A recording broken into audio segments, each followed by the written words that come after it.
Samuel. 2 Samuel, chapter 1. After the death of Saul, David returned from striking down the Amalekites and stayed in Ziklag 2 days. On the 3rd day, a man arrived from Saul's camp with his clothes torn and dust on his head. When he came to David, he fell to the ground to pay him honor. "Where have you come from?" David asked him. He answered, "I have escaped from the Israelite camp." "What happened?" David asked. "Tell me." "The men fled from the battle," he replied. "Many of them fell and died. And Saul and his son Jonathan are dead." Then David said to the young man who brought him the report, "How do you know that Saul and his son Jonathan are dead?" "I happened to be on Mount Gilboa," the young man said, "and there was Saul leaning on his spear with the chariots and their drivers in hot pursuit. When he turned round and saw me, he called out to me, and I said, 'What can I do?' He asked me, 'Who are you?' 'An Amalekite,' I answered. Then he said to me, 'Stand here by me and kill me. I'm in the throes of death, but I'm still alive.' So I stood beside him and killed him, because I knew that after he had fallen he could not survive. And I took the crown that was on his head and the band on his arm, and have brought them here to my lord." Then David and all the men with him took hold of their clothes and tore them. They mourned and wept and fasted till evening for Saul and his son Jonathan, and for the army of the Lord and for the nation of Israel, because they had fallen by the sword. David said to the young man who brought him the report, "Where are you from?" "I am the son of a foreigner, an Amalekite," he answered. David asked him, "Why weren't you afraid to lift your hand to destroy the Lord's anointed?" Then David called one of his men and said, "Go, strike him down." So he struck him down, and he died. For David had said to him, "Your blood be on your own head. Your own mouth testified against you when you said, 'I killed the Lord's anointed.'" David took up this lament concerning Saul and his son Jonathan, and he ordered that the people of Judah be taught this lament of the bow. It is written in the book of Suchet. "A gazelle lies slain on your heights, Israel. How the mighty have fallen! Tell it not in Gath, proclaim it not in the streets of Ashkelon, lest the daughters of the Philistines be glad, lest the daughters of the uncircumcised rejoice. Mountains of Gilboa, may you have neither dew nor rain. May no showers fall on your terraced fields.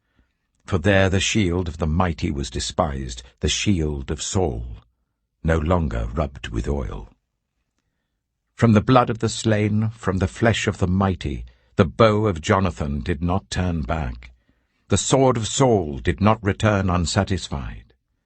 Saul and Jonathan, in life they were loved and admired, and in death they were not parted. They were swifter than eagles, they were stronger than lions. Daughters of Israel, weep for Saul, who clothed you in scarlet and finery, who adorned your garments with ornaments of gold. How the mighty have fallen in battle! Jonathan lies slain on your heights. I grieve for you, Jonathan, my brother. You were very dear to me. Your love for me was wonderful, more wonderful than that of women. How the mighty have fallen! The weapons of war have perished." 2 Samuel chapter 2. In the course of time, David inquired of the Lord. "Shall I go up to one of the towns of Judah?" he asked. The Lord said, "Go up." David asked, "Where shall I go?" "To Hebron," the Lord answered. So David went up there with his 2 wives, Ahinoam of Jezreel and Abigail, the widow of Nabal of Carmel. David also took the men who were with him, each with his family, and they settled in Hebron and its towns. Then the men of Judah came to Hebron, and there they anointed David king over the tribe of Judah. When David was told, that it was the men from Jabesh-Gilead who had buried Saul, he sent messengers to them to say to them, "The Lord bless you for showing this kindness to Saul your master by burying him. May the Lord now show you kindness and faithfulness, and I too will show you the same favor because you have done this. Now then, be strong and brave, for Saul your master is dead, and the people of Judah have anointed me king over them." Meanwhile, Abner, son of Ner, the commander of Saul's army, had taken Ishbosheth, son of Saul, and brought him over to Mahanaim. He made him king over Gilead, Ashuri, and Jezreel, and also over Ephraim, Benjamin, and all Israel. Ishbosheth, son of Saul, was 40 years old when he became king over Israel, and he reigned 2 years. The tribe of Judah, however, remained loyal to David. The length of time David was king in Hebron over Judah was 7 years and 6 months. Abner, son of Ner, together with the men of Ishbosheth, son of Saul, left Mahanaim and went to Gibeon. Joab, son of Zeruiah, and David's men went out and met them at the pool of Gibeon. One group sat down on one side of the pool, and one group on the other side. Then Abner said to Joab, "Let's have some of the young men get up and fight hand to hand in front of us." "All right, let them do it," Joab said. So they stood up and were counted, 12 men for Benjamin and Ishbosheth, son of Saul, and 12 for David. Then each man grabbed his opponent by the head and thrust his dagger into his opponent's side, and they fell down together. So that place in Gibeon was called Helkath Hazurim. The battle that day was very fierce, and Abner and the Israelites were defeated by David's men. The 3 sons of Zeruiah were there, Joab, Abishai, and Asahel. Now Asahel was as fleet-footed as a wild gazelle. He chased Abner, turning neither to the right nor to the left as he pursued him. Abner looked behind him and asked, "Is that you, Asahel?" "It is," he answered. Then Abner said to him, "Turn aside to the right or to the left. Take on one of the young men and strip him of his weapons." But Asahel would not stop chasing him. Again Abner warned Asahel, "Stop chasing me. Why should I strike you down? How could I look your brother Joab in the face?" But Asahel refused to give up the pursuit. So Abner thrust the butt of his spear into Asahel's stomach, and the spear came out through his back. He fell there and died on the spot. And every man stopped when he came to the place where Asahel had fallen and died. But Joab and Abishai pursued Abner, and as the sun was setting they came to the hill of Ammah, near Giah, on the way to the wasteland of Gibeon. Then the men of Benjamin rallied behind Abner. They formed themselves into a group and took their stand on top of a hill. Abner called out to Joab, "Must the sword devour forever? Don't you realize that this will end in bitterness? How long before you order your men to stop pursuing their fellow Israelites?" Joab answered, "As surely as God lives, if you had not spoken, the men would have continued pursuing them until morning." So Joab blew the trumpet, and all the troops came to a halt. They no longer pursued Israel, nor did they fight any more. All that night Abner and his men marched through the Arabah. They crossed the Jordan, continued through the morning hours, and came to Mahanaim. Then Joab stopped pursuing Abner and assembled the whole army. Besides Asahel, 19 of David's men were found missing. But David's men had killed 360 Benjaminites who were with Abner. They took Asahel and buried him in his father's tomb at Bethlehem. Then Joab and his men marched all night and arrived at Hebron by daybreak. 2 Samuel chapter 3. The war between the house of Saul and the house of David lasted a long time. David grew stronger and stronger, while the house of Saul grew weaker and weaker. Sons were born to David in Hebron. His firstborn was Amnon, the son of Ahinoam of Jezreel. His second, Chileab, the son of Abigail, the widow of Nabal of Carmel. The third, Absalom, the son of Maacah, daughter of Talmai, king of Geshur. The fourth, Adonijah, the son of Haggith. The fifth, Shephatiah, the son of Abital. And the sixth, Ithream, the son of David's wife Eglah. These were born to David in Hebron. During the war between the house of Saul and the house of David, Abner had been strengthening his own position in the house of Saul. Now Saul had had a concubine named Rizpah, daughter of Aiah, and Ishbosheth said to Abner, "Why did you sleep with my father's concubine?" Abner was very angry because of what Ishbosheth had said. So he answered, "Am I a dog's head on Judah's side? This very day I am loyal to the house of your father Saul and to his family and friends. I haven't handed you over to David.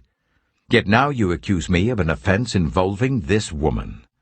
May God deal with Abner, be it ever so severely, if I do not do for David what the Lord promised him on oath, and transfer the kingdom from the house of Saul, and establish David's throne over Israel and Judah, from Dan to Beersheba." Ishbosheth did not dare to say another word to Abner, because he was afraid of him. Then Abner sent messengers on his behalf to say to David, "Whose land is it? Make an agreement with me, and I will help you bring all Israel over to you." "Good," said David, "I will make an agreement with you. But I demand one thing of you. Do not come into my presence unless you bring Michal, daughter of Saul, when you come to see me." Then David sent messengers to Ishbosheth, son of Saul, demanding, "Give me my wife Michal, whom I betrothed to myself for the price of 100 Philistine foreskins." So Ishbosheth gave orders and had her taken away from her husband Paltiel, son of Laish. Her husband, however, went with her, weeping behind her all the way to Bahurim. Then Abner said to him, "Go back home." So he went back.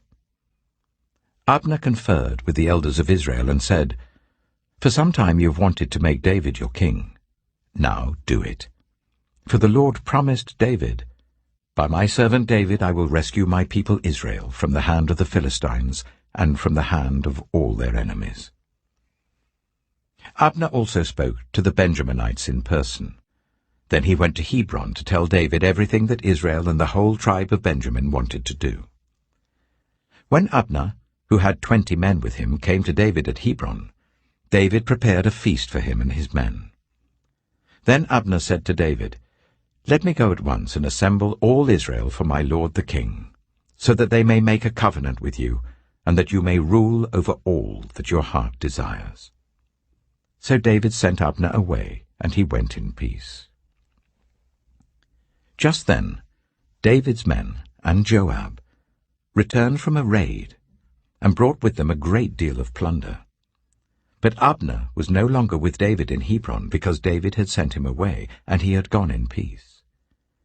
When Joab and all the soldiers with him arrived, he was told that Abner, son of Ner, had come to the king, and that the king had sent him away, and that he had gone in peace. So Joab went to the king and said, "What have you done? Look, Abner came to you. Why did you let him go? Now he is gone. You know Abner, son of Ner. He came to deceive you and observe your movements and find out everything you're doing." Joab then left David and sent messengers after Abner, and they brought him back from the cistern at Sirah. But David did not know it. Now when Abner returned to Hebron, Joab took him aside into an inner chamber, as if to speak with him privately. And there, to avenge the blood of his brother Asahel, Joab stabbed him in the stomach, and he died. Later, when David heard about this, he said, "I and my kingdom are forever innocent before the Lord concerning the blood of Abner, son of Ner. May his blood fall on the head of Joab and on his whole family. May Joab's family never be without someone who has a running sore or leprosy, or who leans on a crutch, or who falls by the sword, or who lacks food." Joab and his brother Abishai murdered Abner because he had killed their brother Asahel in the battle of Gibeon. Then David said to Joab and all the people with him, "Tear your clothes, and put on sackcloth, and walk in mourning in front of Abner." King David himself walked behind the bier. They buried Abner in Hebron, and the king wept aloud at Abner's tomb. All the people wept also. The king sang this lament for Abner. "Should Abner have died as the lawless die? Your hands were not bound, your feet were not fettered. You fell as one falls before the wicked." And all the people wept over him again. Then they all came and urged David to eat something while it was still day.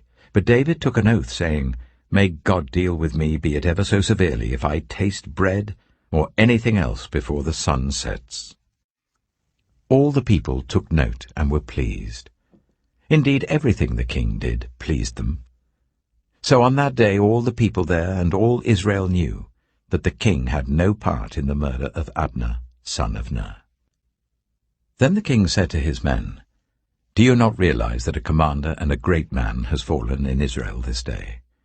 And today, though I am the anointed king, I am weak, and these sons of Zeruiah are too strong for me.